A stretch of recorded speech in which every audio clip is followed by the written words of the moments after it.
চলো আজকে বাড়ির মানুষটার জন্মদিন, মানে আমরা দিনটা কিন্তু ঠিকভাবে জানি না, শ্রাবণ মাসের রবিবার, তাই শ্রাবণ মাস শেষ হয়ে যাচ্ছে, তাই আজকে ভাবলাম একটু যাই হোক সবার মুখে অন্ন জোগায়, তাকে একটু আনন্দ দিতে ভালোই লাগে। আমি প্রত্যেক বছরই করি, সেটুকুই আয়োজন করি। পয়সাটা কিন্তু তার দিতে হয় বলো।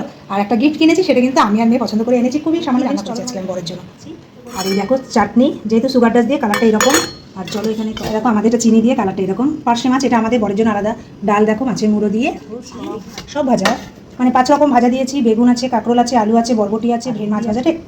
আচ্ছা এই দেখো বরের পাশে সর্ষে পোস্ত দিয়ে করেছি। বরের মিষ্টি মানে সন্দেশ টাইপেরই এনেছি, কেন জাস্ট দিতে হয়। এটা দেখো আনারস কেটে রেখেছি, মানে রেডি করে।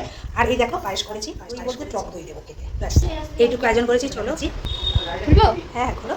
এই গেঞ্জিটা আমার বর এমনিও বলছিল একটা সাদা টি শার্ট, জানে না, আমি কিন্তু নিয়ে এসেছি, তবে পরে দেখেছে হয়েছে, এটাই বলে গেছে। এই দেখো এটাও নিয়ে এসেছি। চলো এটা দেখাবো। এটা ছোট এনেছি যার জন্য, এটার ভাগ কেউ পাবে না। আর আমি তো খাই না।